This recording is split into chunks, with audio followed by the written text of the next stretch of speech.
मतदान में 14 दिन बाकी हैं। प्रधानमंत्री कहते हैं पिछले 10 साल में जो देखा वो केवल काम का ट्रेलर ही है। कांग्रेस पार्टी घोषणा पत्र अपना सामने रखती है, नाम उसका न्याय पत्र देती है। जो वादे यहां पर किए गए हैं वो कांग्रेस पहले भी कर चुकी है, लेकिन जो नया है वो है संवैधानिक न्याय का पन्ना। 16 सदस्यों की कमेटी देश भर की राय का दावा 48 पन्नों का घोषणा पत्र लेकर भारत की सबसे पुरानी पार्टी कांग्रेस सामने आई, ताकि सबसे कम सीट से बहुमत तक पहुंचा जा सके। जहां पूरी कांग्रेस चुनाव को सामान्य नहीं, लोकतंत्र बचाने का चुनाव कह रही है।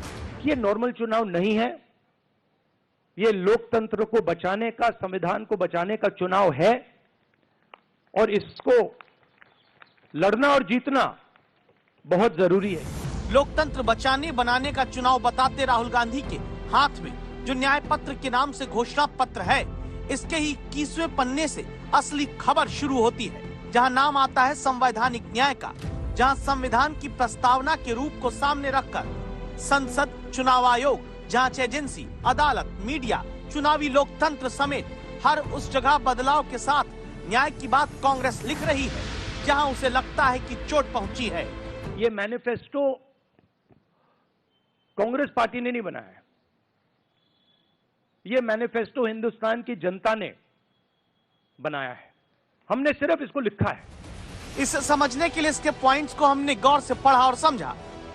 कांग्रेस कहती है कि सत्ता मिली तो मानहानि के जुर्म को अपराध मुक्त कर देगी। निशाना क्या राहुल गांधी के मानहानि के उस मामले पर है, जहां 2 साल की सजा मिलने पर कुछ दिन संसद सदस्यता से अयोग्य राहुल रहे। कांग्रेस वादा करती है कि इंटरनेट के मनमाने और अंधाधुंध निलंबन को खत्म करेगी। ऐसा क्यों? क्या कांग्रेस इसलिए ऐसा वादा करती है क्योंकि देश में कई आंदोलनों के दौरान लंबे वक्त तक कानून व्यवस्था की स्थिति को देखते हुए इंटरनेट बंद किया जाता रहा? कांग्रेस ने वादा किया कि शांतिपूर्वक एकत्र होने के अधिकार को बनाए रखेगी। क्या इसलिए क्योंकि किसान आंदोलन के दौरान दिल्ली तक जाने की इजाजत नहीं मिली? और ये वादा भी कांग्रेस ने किया कि भोजन, पहनावे, प्यार, शादी में हस्तक्षेप नहीं करेंगे। कांग्रेस का निशाना लव जिहाद कानून और हिजाब पहनने से रोकने के नियमों पर लगता है। अगर डराएगा तो भी वो उसूलों पे ठहरे हुए लोग डरेंगे नहीं, तो इसीलिए हम लोग डरने वाले नहीं। डर ये शब्द उनके पास नजदीक आता नहीं, वो डर सिर्फ मोदी को है, क्योंकि वो हमारे लोगों को ले लेके 400 पार बोलते फिर रहा है। एक कहावत होती है, आह को चाहिए एक उम्र असर होने तक। यहां तो 4 पीढ़ी निकल गई, 4 उम्र गुजर गई और अब वो कह रहे हैं कि साहब अब वो कमाल करके दिखा देंगे।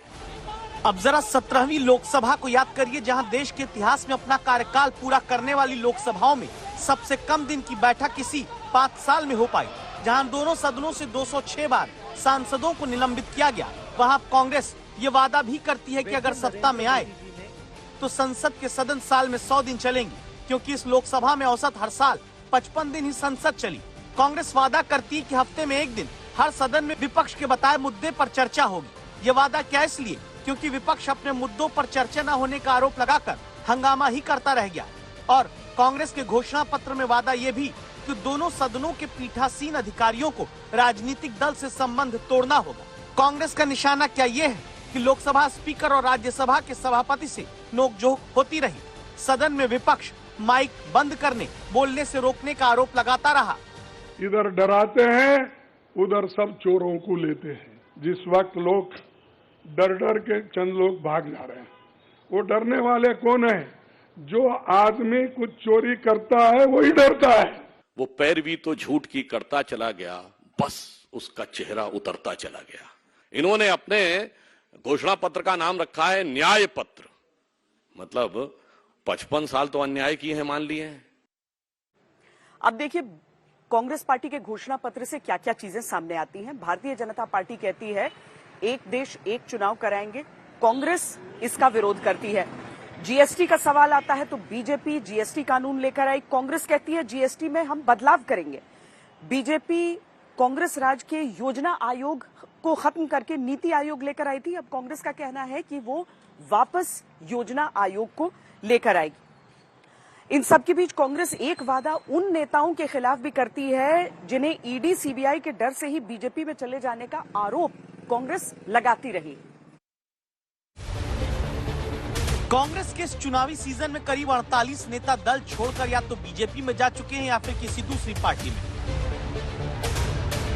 कांग्रेस आरोप लगाती रही कि जिन्हें बीजेपी भ्रष्टाचार कहती थी वो बीजेपी की वॉशिंग मशीन में धुलकर क्लीन हो गए हैं क्या। और तब कांग्रेस के घोषणा पत्र के इस 25 नंबर के पन्ने पर गौर करिए, जहां लिखा है बीजेपी एक विशाल वॉशिंग मशीन बन गई है। बीजेपी में शामिल होने वाले पंजीकृत मामलों के आरोपियों को कानून से बचने की अनुमति दी गई।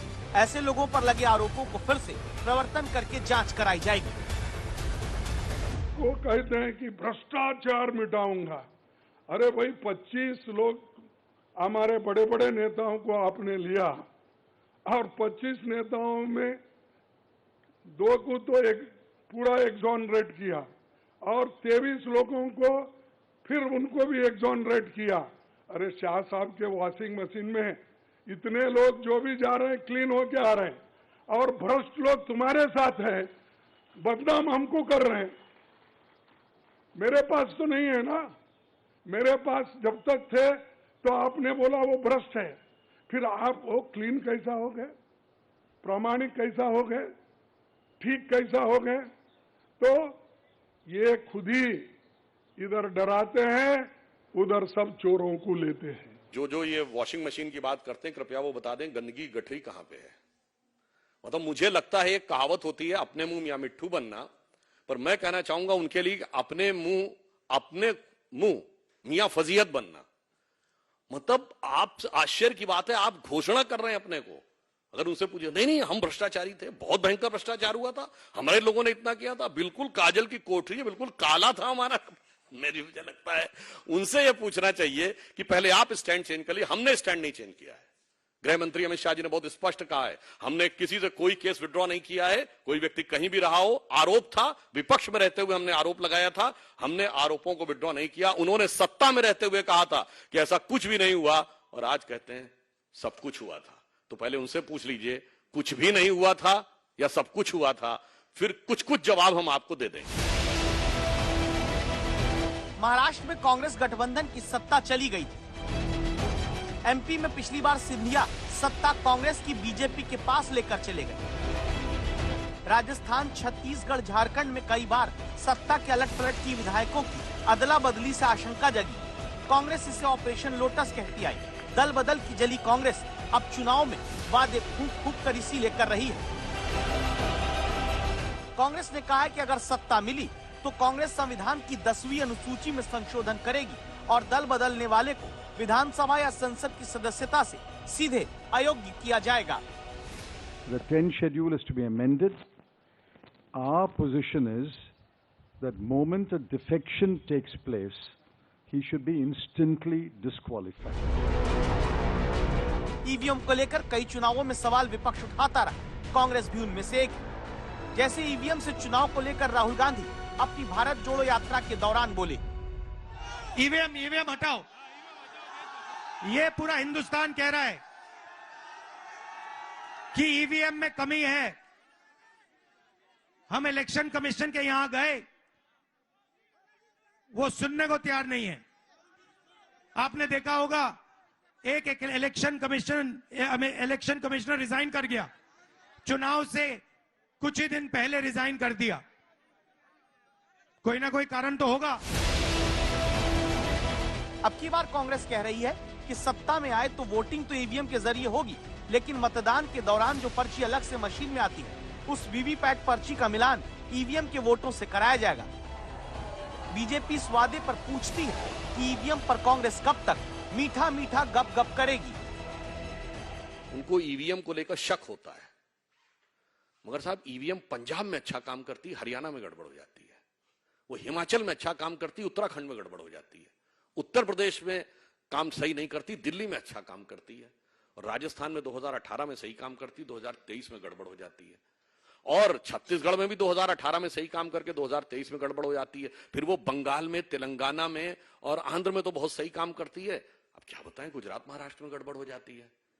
तो मुझे लगता है देश की जनता को यदि वो ये बताना चाहते हैं तो शायद इसीलिए उनको वो संज्ञा दी गई थी, जिस कारण जो अब औपचारिक रूप से बोलना उचित नहीं है। इशारों को अगर समझो, राज को राज रहने दो। बीजेपी पूछती है कि कांग्रेस जनता के लिए घोषणा पत्र लेकर आई है या मोदी विरोध का पत्र लेकर आई है, और सवाल पूछने की वजह यह है उन मामलों की जांच का वादा जहां पर पार्टी खुद प्रधानमंत्री को घेरती आई। देखिए, जो अब तक हुआ है ना, वो तो ट्रेलर है, ट्रेलर।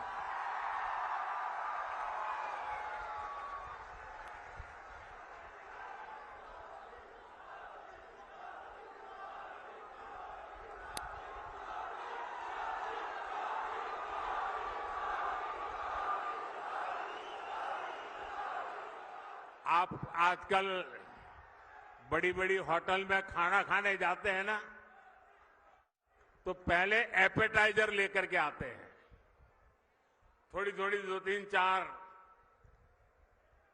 जरा बड़ी चटाकेदार चीजें परोसते हैं। तो कभी लगता है यार इतना आ गया, पेट तो भर गया, आप खाना क्या खाएंगे। ये जो मोदी ने किया है ना, वो तो एपेटाइजर है, एपेटाइजर। अभी तो पूरी खाने की थाली आधी बाकी है। बहुत कुछ करना है भाइयों, बहुत सारे सपने हैं। हमें देश को बहुत आगे लेके जाना है। राजस्थान की चूरू की रैली में प्रधानमंत्री जब बताते हैं कि अभी तो योजनाओं को पूरा करने में और करप्शन के खिलाफ एक्शन में जनता ने सिर्फ ट्रेलर ही देखा, जब अभी तीसरा टर्म मिलने पर प्रधानमंत्री भ्रष्टाचार के खिलाफ मशीन और तेज चलने की बात कहते हैं। तीसरे टर्म में भ्रष्टाचार पर और तेज प्रहार होगा, ये मैं आपको गारंटी देने आया हूं। और तब देखना जरूरी है वो घोषणा पत्र जो न्याय पत्र के नाम से कांग्रेस लाती है, उन वादों को इसमें शामिल करती है जिसमें करप्शन के मुद्दे पर प्रधानमंत्री की तरफ ही निशाना साधा जाता है। और कांग्रेस कहती है कि अगर सत्ता मिली तो चुनावी बॉन्ड घोटाले की जांच कराएंगे, सार्वजनिक संपत्तियों की बिक्री की जांच कराएंगे, पीएम केयर्स घोटाले की जांच कराएंगे, प्रमुख रक्षा सौदों में भ्रष्टाचार की जांच कराएंगे, नोटबंदी, राफेल सौदा, पेगासस की जांच कराएंगे, नीरव मोदी जैसे लोग किस हालत में देश छोड़कर गए उसकी भी जांच कराने की बात कांग्रेस कहती है। चुनाव के बाद रियलिटी है कि ये जो फाइनेंशियल मोनोपोली बड़ी इंटरेस्टिंग चीज है, क्योंकि सारा इंफॉर्मेशन, सारा का सारा इंफॉर्मेशन, किससे एक्सटॉर्शन किया है, किसको कॉन्ट्रैक्ट दिया है, कॉन्ट्रैक्ट देने के बाद उसने कितना पैसा दिया है, वो पूरी ब्लूप्रिंट, पूरी की पूरी ब्लूप्रिंट इलेक्टोरल बॉन्ड्स में लिखी हुई है। तो नरेंद्र मोदी जी ने आज नहीं तो कल ऑपोजिशन को पूरी chargesheet, proof sheet electoral bonds के थ्रू पकड़ा दी है। तो इसीलिए थोड़ा टेरर हो रहा है उनको, इसीलिए नंबर निकला है 400 पार।